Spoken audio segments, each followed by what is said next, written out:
Hi, I'm Caroline, a yoga teacher with a special interest in menopause based in Edinburgh. And hi, I'm Dr. Claire, a GP with a special interest in menopause based in North London. Together, we are the Menopause Sisters, and we're here to guide and support you through your menopause journey. Really looking forward to our next guest on our Menopause Sisters show. And we're going to introduce Emily Barclay today. She started experiencing perimenopause symptoms when she was 39, and she went from being an Ironman triathlon fit woman to needing naps most days. And doctors couldn't work out what was wrong. So over 3 years later, it became apparent she was hormonal, and that actually she was perimenopausal. So not wishing for any other women to feel like this, Emily began to bring experts together from around the world, not just from the UK, to help other women and other people really understand their hormones and what was going on within perimenopause and menopause. And she's also now a corporate menopause educator, helping workplaces to understand what their staff are experiencing. She's based in Norfolk with her partner, and she says too many animals. And that's one of the ways we bonded. I met Emily about this time last year. We connected over a Zoom call just to chat. And I think we talked about dogs, cats, and many other things, and immediately got on, didn't we? And it was great. Pretty much. And that it sounds a ridiculous thing to say, but with all the experts on the hub, I trust that the experts have the expertise they tell me about, but I need to know that they like animals. That's really important to me. I love that. Well, I think we've had conversations since then with hens on a desk. We have, yes. So welcome. Thanks so much for joining us today. Really lovely to have you here. Thank you for having me.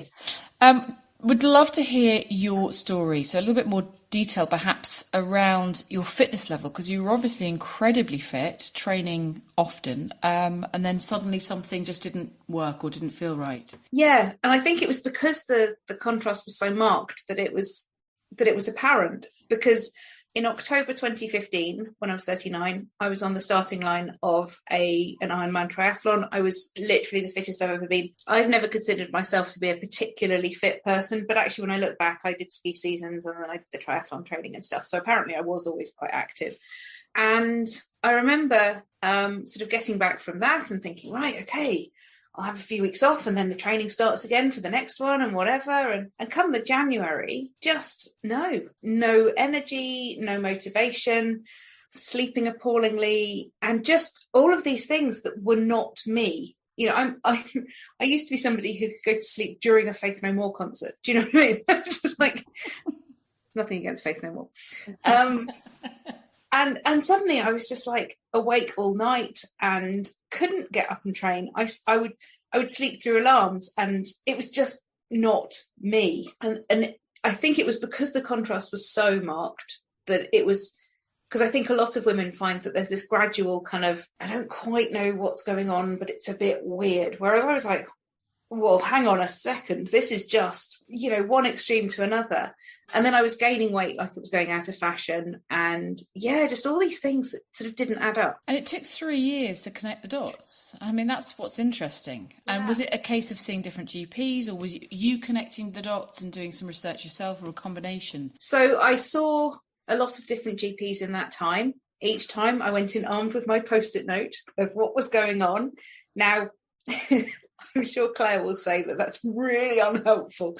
And I would now suggest that anybody experiencing these symptoms tracks so that they can show that they go with their hormones rather than just turning up with a Post-it note. But I didn't see the same doctor particularly often. So we didn't have that sort of continuity of, well, okay, what's changed here? But that aside, I think when I was 39, it wouldn't ever have occurred to me that it could be anything to do with the menopause, because that happens in your 50s, right? So yeah, it was, I was back and forth. I got told I was stressed, which I was. And, I'm sure that impacted on the hormones and everything else. I got told that I should exercise more. I got told I should sleep better. Yeah, my experience with the doctors, and this is nothing against doctors because I'm never going to doctor bash, but my personal experience, and I think a lot of this with me turning up just going, I don't know, I just don't really feel like me.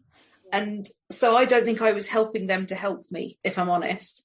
But also, I didn't know that there was this whole perimenopause thing. I didn't know that could happen so young. I assumed, as many, many, many of us do, that menopause happens in your 50s and that is when you experience the symptoms. It never occurred to me that there might be the puberty around it, effectively. And that's what Carol and I have talked about quite often. It's not just our self-education as women, taking my GP hat off, but it's also about, making sure, and you've reiterated that, the importance of a continuity of care. So you don't have to just talk about your journey again with a new doctor every time, and actually you can just literally pick up where you left off. But also that importance of tracking. I mean, I think it's so interesting how you had such extreme symptoms and had gone back time and time again, yet still nobody had joined the dots. And I think that is where hopefully things are changing, but that is where we need, and certainly from my perspective, when we have trainees or GP trainees, we always say, from the age of 35, always have the perimenopause as a differential diagnosis. Always think about it as a potential and think about, what, it's going to happen. So let's think about it earlier. And if people don't know, talk to them about it. I mean, it is hard. And again, it's a minefield out there of many, there was probably so many things it could have been for you. But actually looking back, that's a really important journey, and that's a transition that you felt was so extreme. Yeah, I mean, I think the three obvious things it could have been with the symptoms I was presenting with were chronic fatigue, thyroid, or perimenopause. And I started tracking my periods and started tracking everything else around them during the whole sort of process. And this highlights how sad I am, really. The app I use doesn't have a function to pull out the data. I'm sure it does if you pay, but I'm a cheapskate. And so I just input all of it into Excel and then pulled out graphs. And once I had my graphs, I was like, oh look, we can see how this works and this works. And oh, yes, it all goes with my cycle. And it was that just made the penny drop. And I went, right, well, this is all going with my cycle. This is something that has never happened before. So, okay, this is hormonal. And then I started looking into what perimenopause was and all of that, and went, oh yeah, okay, that's actually me. Yeah, there it is. Yeah, and so before that point, before you sort of had done that research, was it even something that had crossed your mind at all? Was it something you knew about? Was it something you had spoken to friends about? No, menopause was when you have a couple of hot flushes, your periods stop, and you're in your 50s. Yeah. And actually, I know I've said many a time that around the age of 40, if I look back now, it was around the age of 40, my periods were changing. And I mean, we've probably spoken about this as well. These little symptoms started creeping in. Perimenopause wasn't even in my vocabulary. I had never heard of that. Maybe it's even a new term now, I don't know. But very much like you, thought, wow, that, I've got it's miles away. It is something that happens in your 50s. So it's amazing this chat that's beginning to really get a little bit louder, actually, over the last 4 or 5 years, isn't it? And just finding that, or women finding their voices and chatting a little bit more about it and sharing their experiences. You then set up the Perimenopause Hub and the website, and I am just astounded. Obviously, there's the Facebook page, there's the Facebook group, and you've got the website and various things and arms and legs that have grown from it. But have you got a rough idea of how many women are in the group at the moment? The last time I looked this morning, it was 28,653. Wow. Quite an amazing number. And how long has it been running? 2.5 years. So just quite astounding in 2.5 years. And actually, I mean, if I'm honest, slightly depressing. I'm not discrediting what's been achieved and stuff, but there shouldn't be that much need. We should already know that this is happening. Yeah. We shouldn't be caught unawares and be needing Facebook groups to support us through this, because actually, I don't know, the number of women who come into the group and go, oh my goodness, I'm not going mad. I've found you guys and it's okay. I'm not on my own anymore. And I think, well, if how do I put this into words?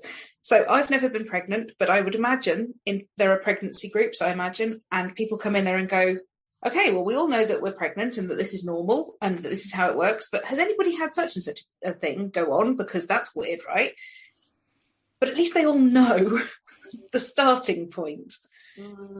Whereas, we're coming into this and women are coming into this group every day just going, I don't know what the start point is. I don't know what the end point. I genuinely don't know what on earth is happening with my life. And that just shows that we need so much more education around it on every level. And I know you guys have just touched on the HRT thing from last week, and I will add my thoughts in a second. But it just shows to me that we need information on every level about what this is, why it's happening. The fact it isn't just in our 50s, the fact it isn't just hot flushes, the fact that it is so much more all-encompassing than that, and that it affects every aspect of our life.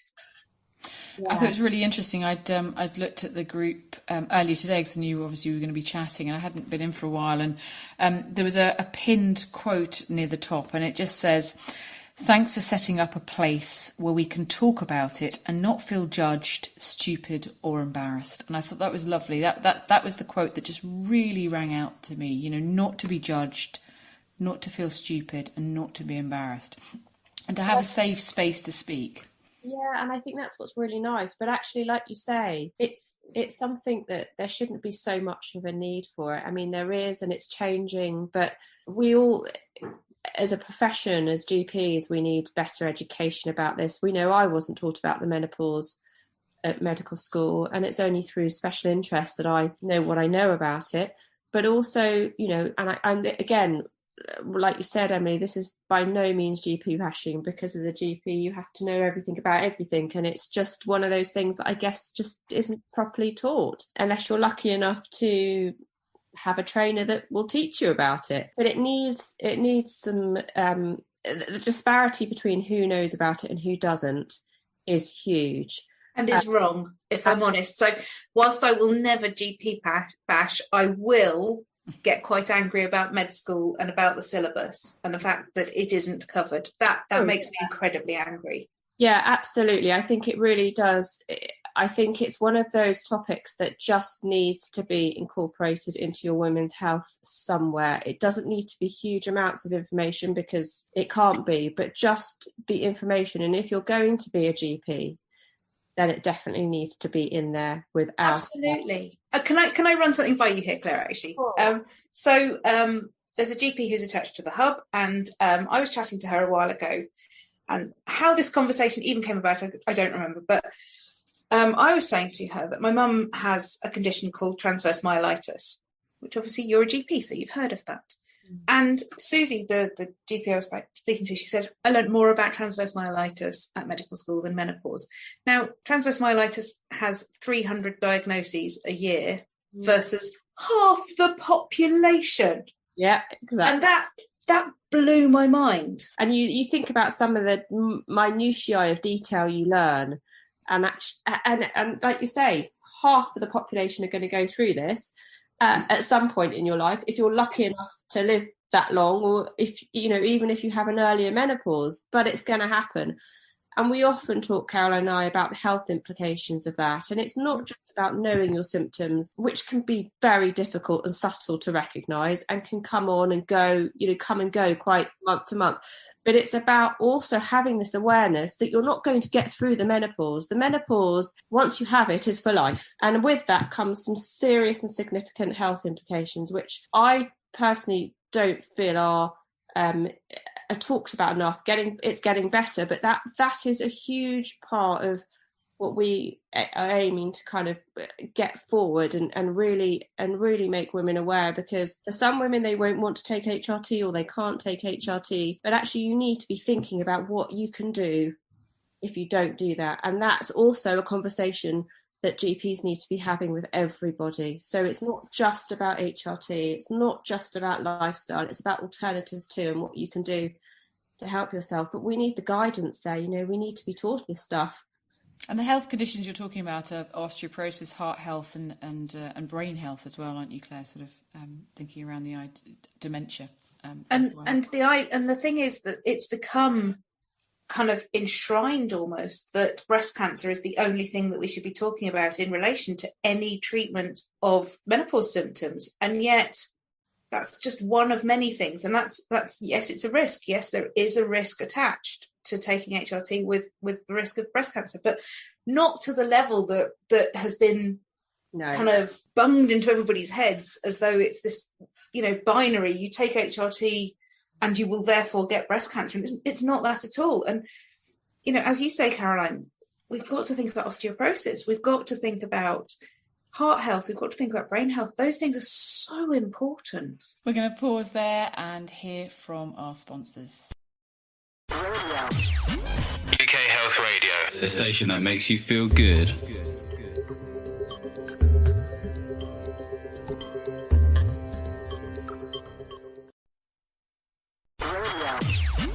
UK Health Radio, the station that makes you feel good.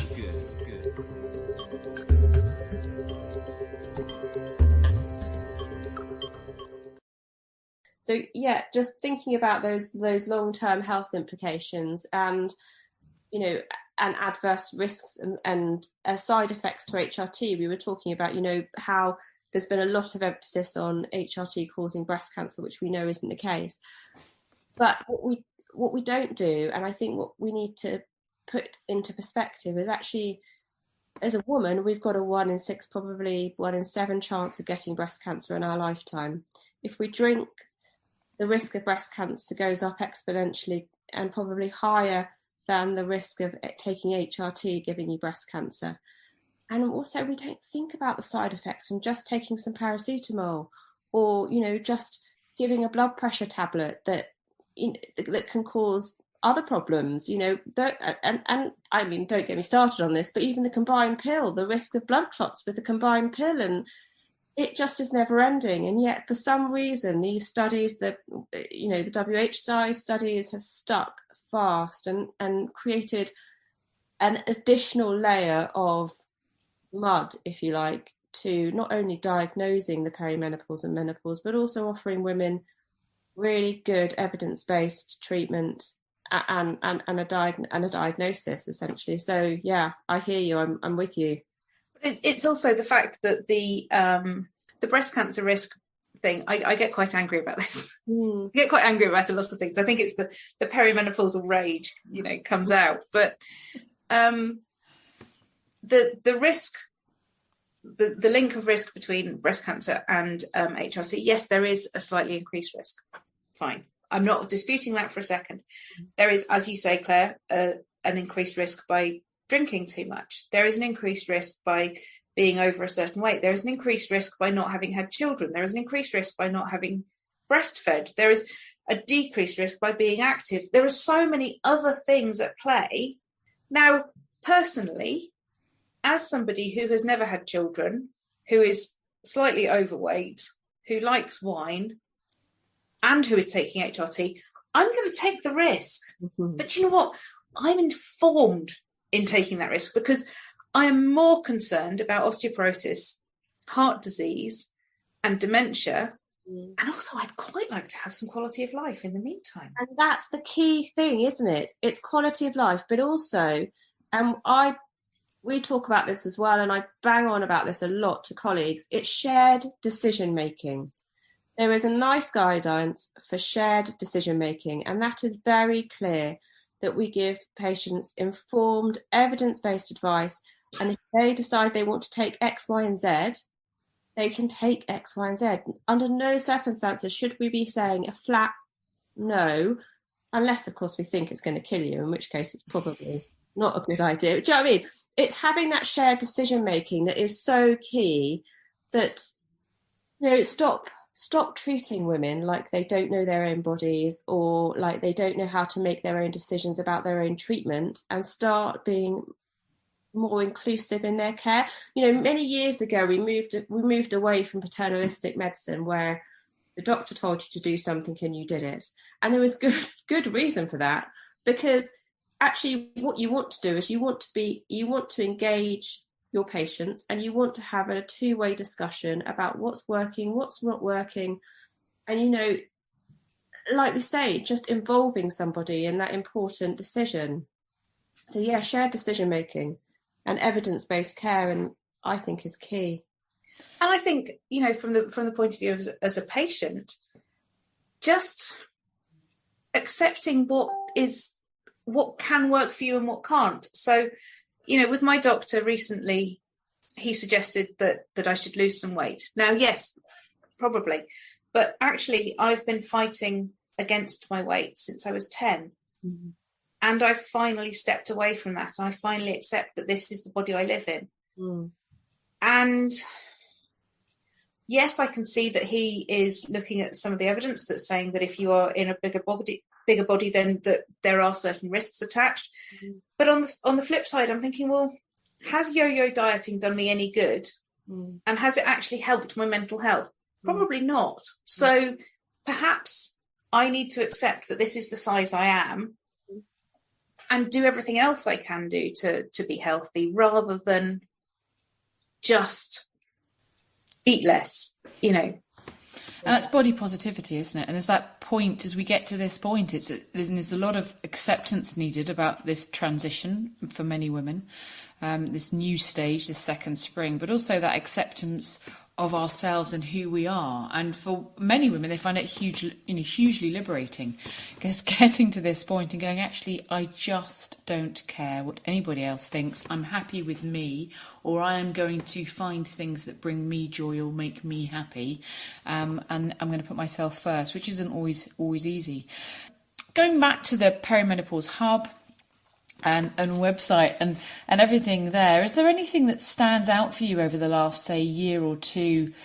Because it's only been 2.5 years, hasn't it? It stands out that perhaps comes up again and again from women. Is there anything that you feel needs to be shouted about a little bit more?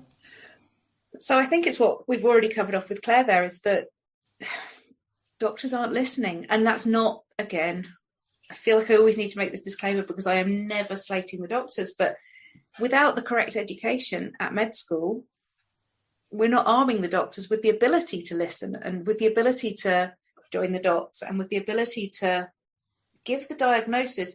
It's not even a diagnosis, is it? But, you know, to give the word. And that, I think, is the biggest thing for me, is just constantly seeing posts from women who are genuinely scared to go and talk to their doctor about this because they think they're going to be dismissed, and then those who come back and have been dismissed. And if I had the time, the inclination, the oomph, all of those good things, my biggest thing to try and change would be medical education around menopause. I think you're so right, and actually that's why I was so pleased with Dr. Louise Newson's 14 Fish course, which I did, and it must have been over a year ago now. You know, that having access to that, which then became free to clinicians and then became free to everybody. So I mean, there is no excuse. It's there, it's free, it's a resource that is absolutely probably one of the best learning experiences I certainly had. And, you know, anybody can watch it, and it's really timely, for number one, but the education and the content should really support clinicians, should support doctors, specialist nurses. It's all there. So if there's one thing I would encourage people to do is certainly as healthcare professionals, is to do that course. And my understanding is it's open to anyone in the world now, actually, as well, because I know in the hub, in the Perimenopause Hub that Emily runs and set up, you've got women from all over the world. And this is a conversation that's actually happening quite loudly here in the UK, I feel. You know, I feel that, you know, there's a little bit more discussion, it's heating up, but actually in other areas of the world, it's perhaps not a word that's used, it's not something that's known about, it's, you know, it's swept under the carpet, and that conversation isn't happening. Absolutely. And it's really interesting seeing it from a global perspective in the group. I can very easily step onto quite a feminist soapbox so I'm going to try not to. I'm going to try and rein it in here. But when you look at what's happening in the States, in certain states in the US, in respect to abortion and control of women's bodies, and I'm going to be very careful with my wording here, it's no wonder that menopause isn't even a consideration. Because it's just women's stuff, isn't it? And, you know, this brings me back to what I said earlier about transverse myelitis versus menopause education at medical school. TM, 300 diagnoses a year in the UK, but not exclusively women. Menopause, exclusively women. Doesn't matter. Yeah. And that angers me. I can't tell you how much that angers me. It's frightening that this is still happening at the moment, because we've often said that if the menopause were to happen to a man, what do you think might be going on? And I don't want to be gender stereotypical here, but I wonder, would it be the same or would it be slightly different? Would there have been more research? I mean, I just wonder. It's about the testosterone, isn't it, as well? You know, I think testosterone, yes. I think if you think back to the study that was carried out was it in the 60s or the 70s about the effect of declining estrogen on the body, and they didn't recruit a single woman into the study because our hormones are a bit unreliable. I think that tells you a lot, doesn't it? But frankly, it's not really of interest to the patriarchy, and I don't want to bring in the patriarchy, but actually it makes me angry, and I feel like I sometimes need to. And that medical school and general teaching around this sort of thing is still very much looking at how does this affect men. Oh, and we'll worry about, you know, those smaller men who have boobs. Yeah, they're there as well, but we won't worry about them because they're just small men, so it's fine. Absolutely, I think it's worrying, and I think that, you know, what with the movement last week about on the 29th of October, which was fantastic. We'll talk about that as well. But I'm really interested to know, from a global perspective, through the hub, what sort of questions, what sort of things are being asked, what's being sort of asked of you from other countries. We mentioned the US, but are there other themes that are coming forward from far-flung places that are equally as worrying and frustrating? Interestingly, the themes are pretty much the same everywhere. So it's the concern about early onset dementia because of brain fog. It's the not knowing what's going on. It's the not being listened to. It's not the not being heard. It's the feeling you can't do your job any longer. The basic presentation of it is the same worldwide. We have a lot of women from the US, as I've already touched on. We have a lot of women from India, from the Philippines, from countries I hadn't ever really thought would join an English language group. But actually, I think a lot of women in those countries are getting no help. So are joining the group just to go, okay, not alone. That's good. Absolutely. And what sort of advice, how are you helping them? So when they come and they post, what sort of things can they get access to? And so in the Facebook group, it's a lot of peer support, but then we also have these experts that Caroline referred to earlier. So on the website, we have a lot of information, webinars, videos, interviews. We have experts. We have about 50 experts across different categories. I've categorized them as fitness, nutrition, medical, holistic, and acceptance. And I always think acceptance is the one that sort of might not make sense to people, but I think that is a really important one, because once we get everything else straight in our heads, actually just going, right, okay, well, so my body has changed and things are different, but I've got another 30, 40, however many years ahead of me. Brilliant. Let's get all that straight.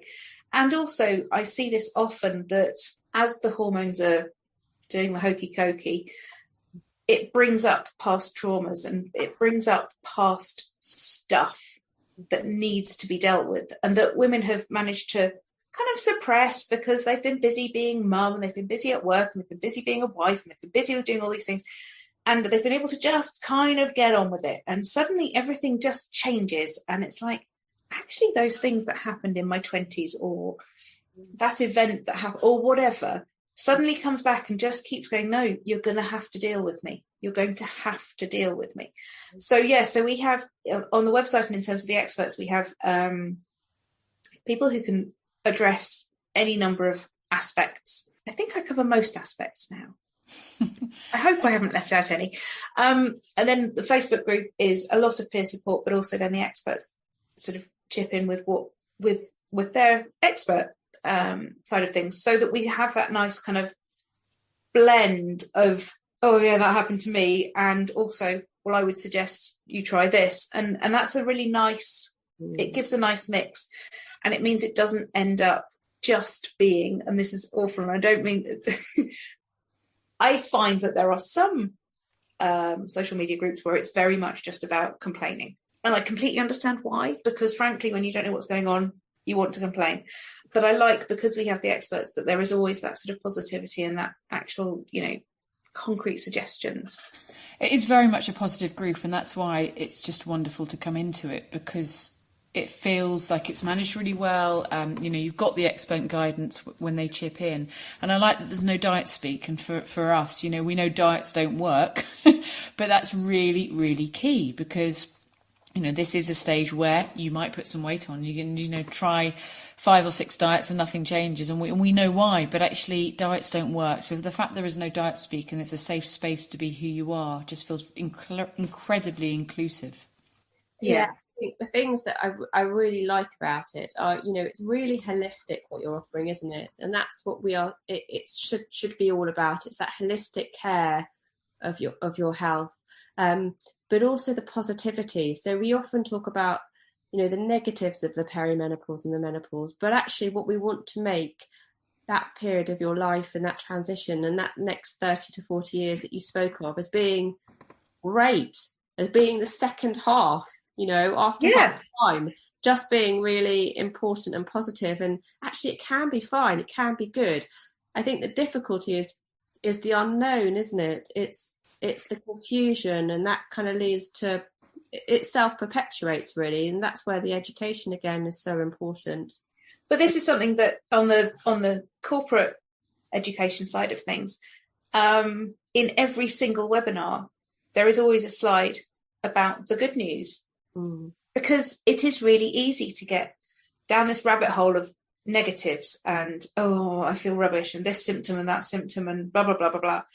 But actually, this is such an amazing opportunity that we're just given when we can redress our boundaries. We can look at whether our work-life balance is right. We can ditch the people who frankly aren't serving us. We can do so many positive things, all in the name of helping our health, because frankly, we don't have the capacity to deal with all of them any longer. And that's really good. It's like I call it a bit of a clearing out. Yeah, totally. There's stuff that happened in my 20s and 30s that frankly I won't need with me in my 60s and 70s. I really won't. And if now is the time when I get rid of all of that, then bring it, And actually, Caroline, we've spoken in the past about you being a kind of trauma-informed yoga teacher and how important that is in terms of, menopausal and perimenopausal symptoms, and how sometimes your past experiences, like you said, Emily, can really come back and haunt you. And that's really important, isn't it, in terms of addressing that whole balance? Yeah, and we talked to a previous guest actually who'd mentioned that a sexual trauma had arisen at this stage in her life, and something awful, but it had arisen and she'd had to deal with it. And this does happen. There's 2 or 3 very small research papers that came out of the States that I had looked into last year, actually, around this topic. And I hope that we'll cover it in a future episode. But actually, if you had a traumatic experience, and that often is how you yourself has experienced a particular situation, then your menopausal symptoms can be exacerbated or can be stronger or worse, or it's perhaps a very different menopausal experience. I will say from a personal point of view that I have had to address some past demons that I thought I'd buried. I definitely thought that was in the past, it had happened, I don't need to know about it. Nah, it's risen up during this time. I've gone, right, okay, you want to be addressed, okay, I'll do that then. It's like wiping the slate clean, isn't it, a little bit? It's kind of like it's addressing all the areas of your life and moving on to this second spring. I still love that term. Absolutely. And also, I love the idea of getting to the point where I'm not defined by being fertile. I'm not defined by how many children I can churn out, because I've never wanted any. And so for me, there isn't that grieving of my fertility. There isn't any of that. I'm just like, come on, bring it. yeah, this is great. And I think that's why it's so important, isn't it? Not to label women as being, you're all going to experience the perimenopause in the same way, because obviously we know that's just rubbish. But also thinking about when that woman comes and sees whoever they're going to come and see and talk to, just having that open door and being very aware that it might not just be medical advice they need, it might be some psychological or social support as well. So we know that women go through a lot of other traumas at this point. Marriages break down, relationships break down, and highest divorce rate at this stage of a woman's life, isn't it? But I think suicidal rate as well, actually. Yeah, but I think, Claire, it's what you were saying about the holistic approach. I think every practitioner in my little ideal world in my head, it's lovely. There's unicorns and glitter and all sorts of things. But in that, every practitioner, whether they be medical or nutritional or whatever, it doesn't matter, would always look at the whole picture. And it's something that I find kind of frustrating, I guess. I don't know if that's quite the right word, but I see posts in the Facebook group with people saying, I've been prescribed such and such an HRT. How did it work for you? And I'm like, but everybody you're asking isn't you. That's like saying, do you like Brussels sprouts? Should I? I had this conversation with a friend at the weekend, actually. We were comparing our HRT that we'd both decided we had wanted and actually gone to our GPs and said, this is what we'd like. So those are the sort of conversations we were having at the weekend. And actually, it was really interesting talking to her, because she said to me, Carolyn, why did you want it that? I've gone for estrogen gel. And for me, it was just about a bit of control. I can be a bit of a control freak, but I just thought, actually, I can top this up at a certain point, and I'm just taking the edge off. I'm still at early stages of taking the edge off, because I'd been managing it through diet and yoga. But it was interesting to have that conversation with her, because it wasn't about, oh, I'm on this, why are you on that? It was very much, why did you want that? And she was on a patch, and I said, why did you want, and it was just a really, really fluid conversation. As you say, we are all individuals, and the NICE guidelines do state that we need to be treated like that through our menopause journey. I was just going to say, this is why it's so frustrating, because we wouldn't necessarily, someone comes in with high blood pressure, and yes, there is a routine to what you're treating them with, and stepwise approach and etc. But actually, you go off piste a little bit sometimes, and you go off piste for a reason, and that's because it's individualized therapy, and no one complains about that. No one asks you why. Oh, I'm on this blood pressure medication. Why aren't you on the same one as me? Nobody cares. It just is what is. So why is it such a problem that that the education isn't there for us to enable ourselves to say, well, this is what I need, and it's going to be different from you, and I'm going to need to change my dose, and it's a moving goalpost, so I will probably need to change my dose at some point, and there's a reason for that. But if I don't, then great, then maybe I might get some side effects. I might need to change it again. But that is the reality of it, isn't it, really? Absolutely. And this is something that I hear myself saying very often. If you're prescribed antibiotics, there is a certain, range of antibiotics that will work for whatever the reason is that you need them. But if you react to certain ones of those, you'll be given different ones. And then there's other ones that work for different things. Well, surely with HRT, it's basically the same. If you're presenting entirely with the psychological symptoms, you're going to need a different HRT or a different balance of HRT to somebody who's presenting entirely with physical symptoms. That, to me, that isn't rocket science, but I totally get, because I think HRT has just been lumped together as being this one homogenous thing, as opposed to, we all understand that antibiotics cover a vast range. We all understand that painkillers cover a vast range. We all understand that blood pressure meds cover a vast range, but there seems to be this thing that HRT is just one thing, and you're just taking it in slightly different formats, when actually you're addressing what you need, It's almost like a bespoke medicine in some ways, isn't it? Or a bespoke prescription. Yeah. Well, I think that's where the trouble is, isn't it? Is that you need not only good education for health professionals around what the perimenopause and the menopause is, and the fact you can still be having periods and be perimenopausal, which is a really big bugbear of mine. But that treatment is individualized, and it's not going to be the same from one woman to the next. I'm really aware that I really want to ask you, Emily, about last week's I guess protest march is a good way of talking about it, and your thoughts, if you had any, on the results of that and what you thought about it. Okay, so I think it's brilliant that finally it's being addressed in Parliament, and I'm to me, the change in prescription cost is the least important part of the whole thing, because most of us who are taking HRT probably have a prepay certificate. I know Caroline's in Scotland. I don't know where you are, Claire, but obviously it's different depending on where we are. But to me, the fact that this is finally being addressed in Parliament means that women beyond their fertile years may start to be deemed to be useful citizens in our society. And to me, that is huge. I couldn't have said it any better.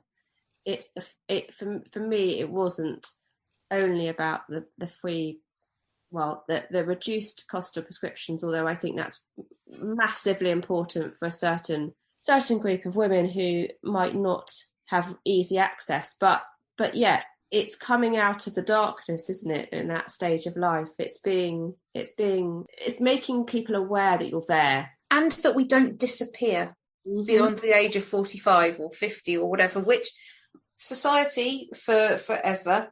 Caroline knows I can get onto my body positive thing here. Ooh, rein myself in.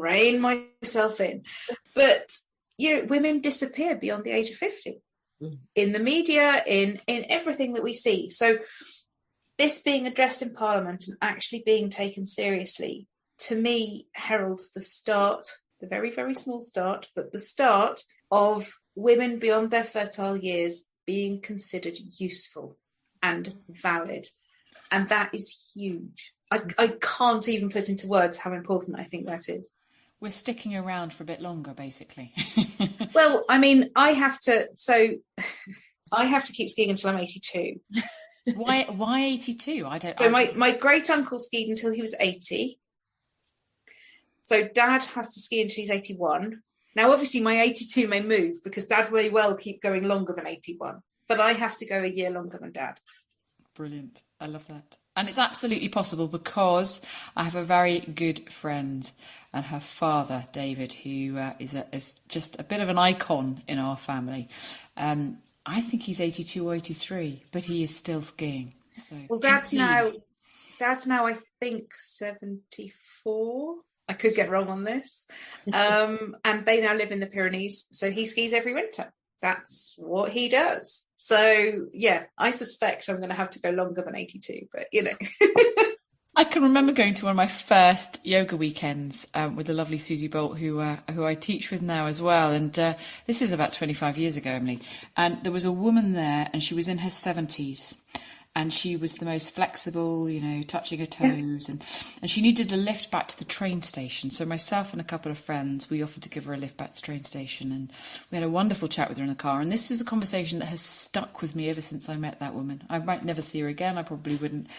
And she said, it's amazing, isn't it? So I've got so many friends that can't even get out of bed. They can't walk to the shops. I get up every morning and I touch my toes and I spend 15 to 20 minutes doing yoga and I feel great. And that stuck with me, very similar to your story about skiing until 82. I'm like, well, obviously I'm now a yoga teacher and I've enjoyed yoga for quite a long time. But it really did stick with me that actually she was mobile, she was active, and we can be up until our 90s. It's mind, body, soul, isn't it? There's a bit of everything there. Surely that's what we all need, is just, some fun and some laughter and all those good things. Absolutely. The last 2 years, that's for sure. UK Health Radio, the station that makes you feel good.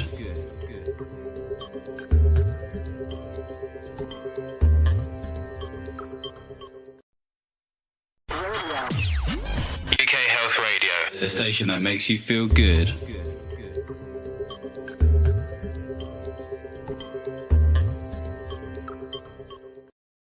I'd love to briefly touch on your corporate menopause education as well, Emily, because we've covered the Perimenopause Hub, and it's just a really, really useful resource, and the website's fantastic. But actually, you're now going into businesses and yes, speaking about the menopause as well. And how's that happened? What's the format? Just tell us a little bit more about that. So that came about because I'm very aware that a lot of women are not being heard in the workplace and are being dismissed and are kind of being inched aside. And also because I started being asked to speak to businesses about what's going on, what is this? And also because I'm just really gobby and I want to talk to as many people as possible, if I'm honest, But the corporate bit, I love it. I can't really put into words how much I love it, but I do webinars for businesses and ongoing support if they want ongoing support. And in the webinars, we simply cover off what this is, what's going on, how you can support your colleagues, how you can support the people in your life who might be going through this.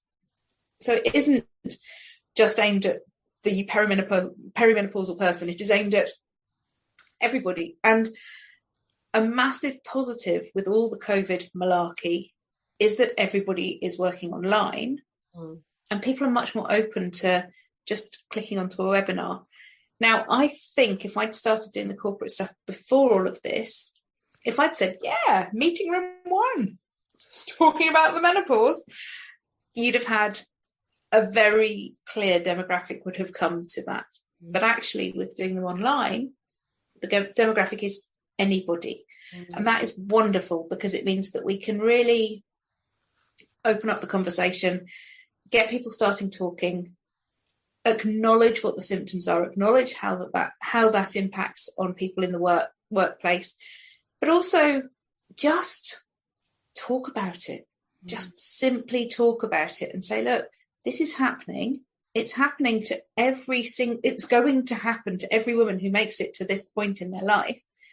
Let's not just refer to them as whoever it is in accounts who needs a fan on her desk. Let's actually just open this right out and just get talking about it and be open about it. And that's really where it comes from. And it may come across that I'm quite passionate about it. I'm not sure. I think it does. It's brilliant. Well, it happens to everybody, it affects everybody. That's the reality of it, isn't it? We're going to have to start winding up this brilliant conversation. I knew that we wouldn't stop talking. We could probably have done this for about 2 hours, but it'd be lovely to maybe ask you, Emily, for some top tips of the, 2, 3, 4, anything that you feel you'd like to leave the listeners with around this topic, whether that's around symptoms or what to do or what's helped you or anything that's come up in the hub. So my biggest tip is to start tracking. And that isn't just tracking when your periods are, because I know obviously if you're taking birth control or if your periods are massively erratic, it isn't just about the period. It's about the whole cycle. When I talk about tracking, I'm talking about tracking mood. I'm talking about tracking food cravings. I'm talking about tracking fatigue or energy, exercise that you want to do, whether you're interested in your partner or not, whether you're angry, whether you're happy, so many things. And actually, it's very personal as to what you track, because the things that I might track, they're relevant to me, but they might not be at all relevant to you. But track. And the more you start tracking, the more you will notice that you have more good days than bad. And therefore, you will start to see that actually this isn't the doom and gloom that you may have started thinking that it was. And it means you've then got some really useful information to give to your doctor. And I hope, Claire, that you would find that a useful thing.